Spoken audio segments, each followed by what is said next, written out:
बिहार विद्यालय रसोइया यूनियन के बैनर तले मुजफ्फरपुर में रसोइयों ने जुलूस निकाला। ये जुलूस खुदीराम बोस स्मारक स्थल से होते हुए समाहरणालय पहुंचकर सभा में तब्दील हो गए।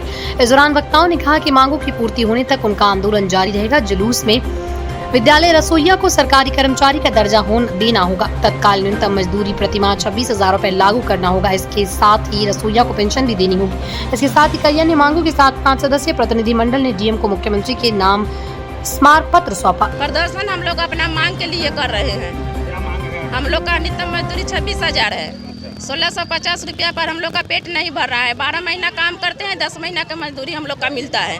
9 बजे से 3 बजे तक ड्यूटी करते हैं। उसका अलावा हम लोग का मैंने सारा कष्ट भोगना पड़ता है। इसीलिए हम लोग का 12 महीना का वेतन मान करें और 26,000 रुपया हम लोग का जब मजदूरी है से हम लोग का 26,000 रुपया दे। हम लोग का 1650 में पेट नहीं भर रहा है। अगर हम लोग का मांग पूरा हो जाए तो ठीक है, और नहीं तो हम लोग नीतीश कुमार के ईंट से ईंट बजा देंगे कि हमकी पता चल जाएगा कि हमकी उनका इलेक्शन है तो कुर्सी पर बैठेंगे कि कुर्सी से गिरेंगे, ये भी उनका सोचना पड़ेगा। खुद अपने चोर है, ऐसी कंडीशनर में बैठ के चाय पानी पीते हैं, लेकिन ये भी नहीं सोचते कि हमारा रसोइया दीदी कैसा रहती है, ठंडा में है कि गर्म में है कि कैसा है। आप लोग खुद सोच कर देखिए कि 1650 में पेट भर जाएगा।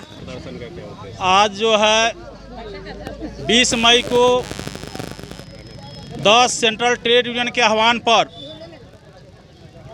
ये आज जिला मुख्यालय में और राज्य के राजधानी में पूरे देश भर में आज ये कार्यक्रम चल रहा है।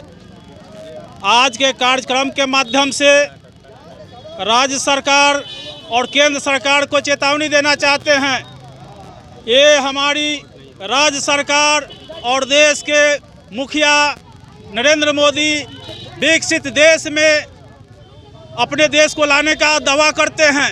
जब हमारा देश विकसित राष्ट्र के रूप में आ गया, वैसे समय में रसोइया को महज 1650 रुपये और 10 माह देना ये कहाँ से न्याय संगत है। आशा को मानदेय नहीं मिलना, ये आंगनवाड़ी के साथ भी इसी तरह का भेदभाव है। ये सरकारें कहती है कि महिला का विकास हो, महिला का उत्थान हो, बेटी पढ़ाओ बेटी बचाओ।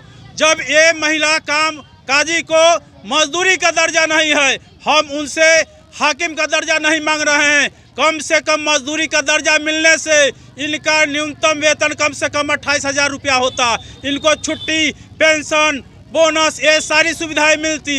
लेकिन आज ये स्कीम वर्कर्स के रूप में इनको चिन्हित किया गया है। इनको मजदूरी की भी दर्जा नहीं है, जो अंतर्राष्ट्रीय जो नियम कानून है उसके खिलाफ है। तो देश विकास किया है, अगर देश की जनता का क्रय शक्ति नहीं बढ़ती है, ये विकसित होने का दावा करना ये देश के लिए मजाक है, विकसित राष्ट्र के लिए मजाक है। आज के प्रदर्शन के माध्यम से ये सरकार को, राज्य सरकार और केंद्र सरकार को चेतावनी देते हैं कि आप रसोइया को, आशा को, आंगनवाड़ी को मजदूर घोषित कीजिए। उसको न्यूनतम मजदूरी 26,000 रुपया लागू कीजिए, पेंशन 5,000 रुपया प्रति माह दीजिए, रिटायरमेंट 5 लाख रुपया दीजिए।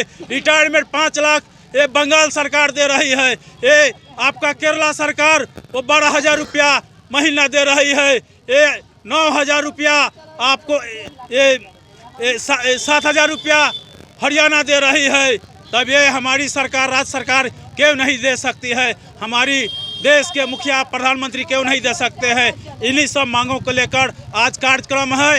ये सरकार जो मजदूर विरोधी 4 श्रम कोड लाया है उसको रद्द करे, पेंशन स्कीम पुराना जो है ओल्ड पेंशन स्कीम लागू करे, NPS UPS को रद्द करे, न्यूनतम मजदूरी 28,000 रुपया लागू करे, आशा आंगनवाड़ी रसोइया को मजदूरी का दर्जा दे और सरकारी कर्मचारी का दर्जा दे।